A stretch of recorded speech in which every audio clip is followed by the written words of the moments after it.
must live a beautiful life, you must be in control of your life. And if you must be in control of your life, you must be in control of the way you spend your money. And if you can't tell money where to go, money will tell you where you can go. Hey guys, welcome to another episode of Living a Beautiful Life. My name is Jessica Juliet, the amazing lady. It's yet another beautiful week and I feel pretty amazing as always to be back on the channel. How have you guys been?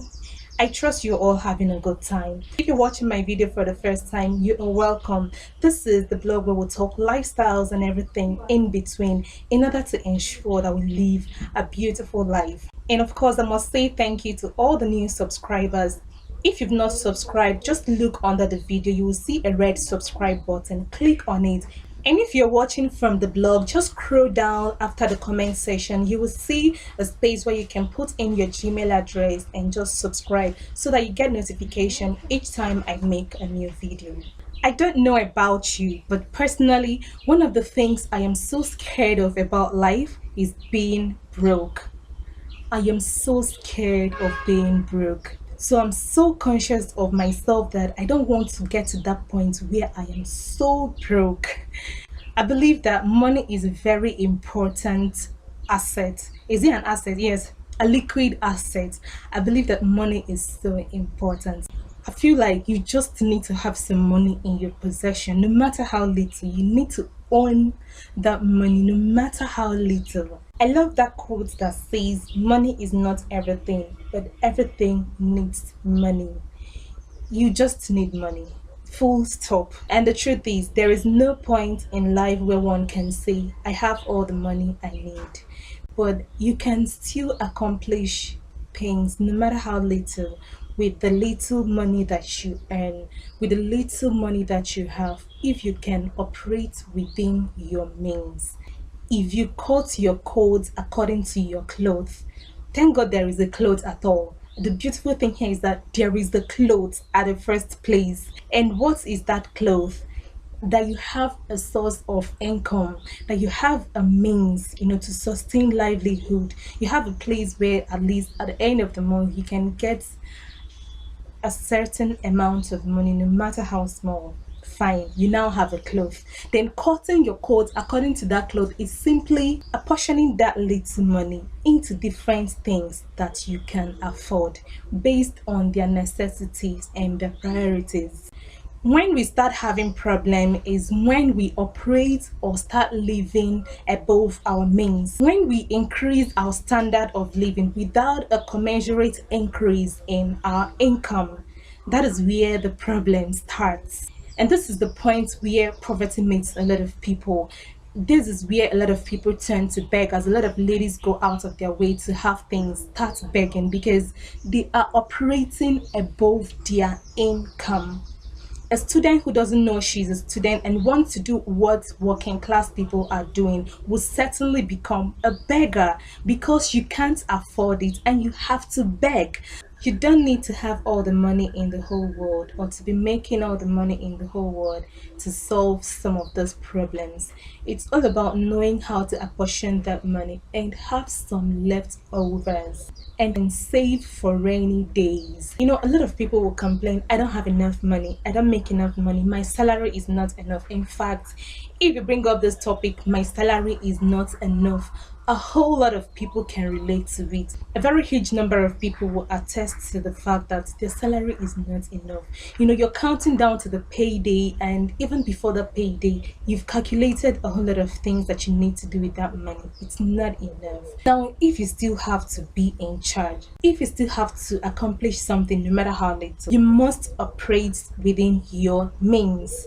You must maintain a lifestyle or a standard of living that is commensurate with what you are earning. Now I'm going to tell you how to find out that you are living above your means. So 3 ways to find out you are living above your means. Number 1 is if you don't have a savings at all. When you are a salary earner, no matter how little, and you don't have any cash at hand or cash in the bank, you don't have at all, then you are living above your means. And number 2 is if you buy a lot of things on credit.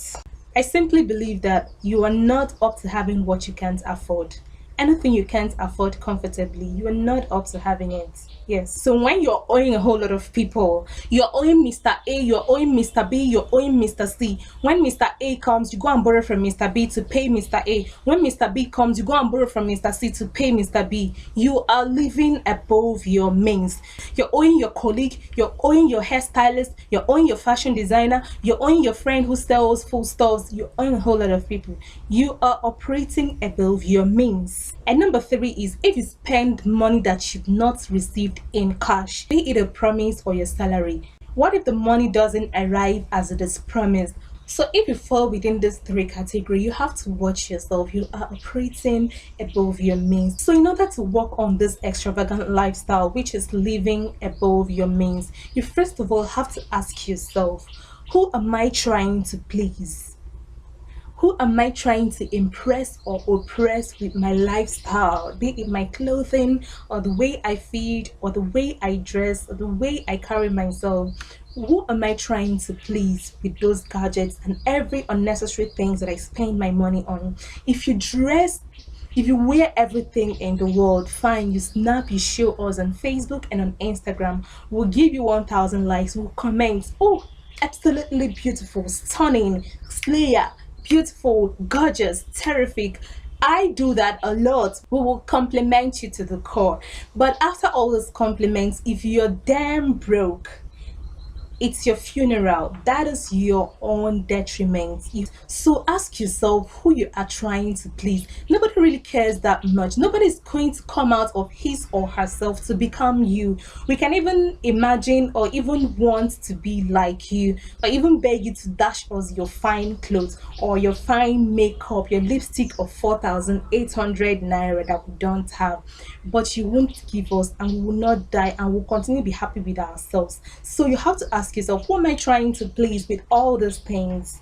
The second way to work on this is don't stress yourself beyond limit. Simply cut your coat according to your clothes. And number 3 is don't plan to save after you have spent. There is every probability that you have nothing left. Spend after you have saved, no matter how little.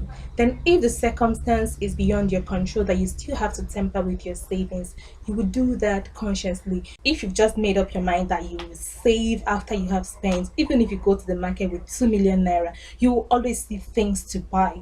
So if you can't discipline yourself, just save before you spend. And number 4 is don't spend the money you've not cashed. Darling, please. Someone has promised you money. Yes, you need this thing urgently. How urgent is that? How necessary is that thing that you need urgently? What if that money doesn't come? You have incurred a loan. You have incurred a debt on yourself. If situation calls for it sometimes, fine, but don't form that habit of always spending even your salary before you receive it.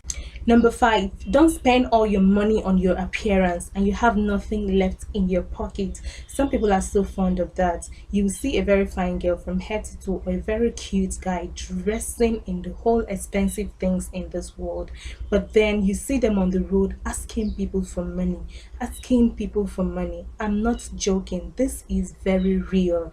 They go to ShopRite, they go to big places, they go to weddings, and they start asking for transport back home. Hey, if you can actually afford all those things, why not keep some and save yourself some respect? You know, my mom will always say, then let me put some money in my pocket so in case I pour somebody's oil on my way to market, what if something serious happens and you just need to bring out some money and you don't have? People will kill you on the road. Abby. And number 6 is you must not wear everything in vogue or use every latest gadget.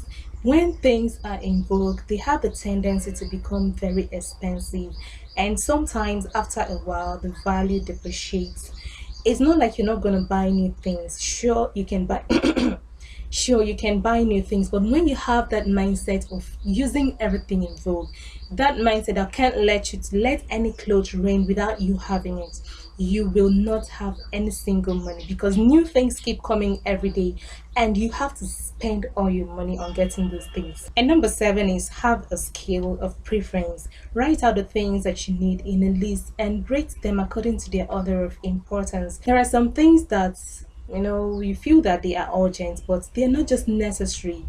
You can do without them. There are things that you feel that they are necessary, but They are not urgently needed. You have to find out those things that are urgent and they are necessary for you, especially if you do not have all the money, so that you still operate within your means. If you are a student and you don't have any scale of preference, you don't know how to rate things according to their order of importance, you can use the money for handouts to buy clothes or creams. And that leads us to the next point, which is avoid spontaneous spending. Spending spontaneously, spending randomly. You just see this thing you want to buy. You've seen this new jewelry. Hey, somebody brings something to the hostel. Oh, I'm going to buy. Somebody brings something to the office. You must buy. Somebody brings this new style. You must buy. You go to a supermarket to buy something else. You see something else. Vegetable biscuits. Is this one new? Which one is vegetable biscuit again? Okay, let me buy. If you spend spontaneously, you can spend all your money at a go. So avoid spontaneous spending. And then finally, always ask yourself when you want to get something, especially something that you want to eat. Ask yourself, after eating this today, will I eat it tomorrow? Ask yourself, if you can't afford it the next day, for a week, for a month, then you are not up to operating in that level. In Igbo language, we will ask, "Nlise ya tata ngelikwe echi." That means if you can't maintain that lifestyle for a long time, then you're not up to operating in that level. If you can't maintain buying cartons or packets of those bottled water and keep in your house like you drink daily, weekly, this is your drink, then just maintain your pure water. Yeah, that is life. When you see those friends of yours who have all the provisions at home, foodstuffs and everything, they take care of themselves, you wonder what it takes to be like them. You wonder how they manage to, but you too have everything it takes, just that you have not decided how to channel your money. That is why they say poor people spend money, wealthy people command and direct money on where to go. Till you learn how to command money and direct money on places to go, you are not ready to be a wealthy person. And I say again, if you can't tell money where to go, money will tell you where you can't go. I learned this from Vivian Adeni Chokotade. Shout out to her. Thank you so much, guys, for watching. I'll chat with you on the next episode. Please remember to subscribe to my YouTube channel if you've not subscribed, and drop your comments right there on the comment section. I always like to hear from you. My name is Jessica Julex, the amazing lady. Until I come your way on the next episode, stay beautiful and stay classy.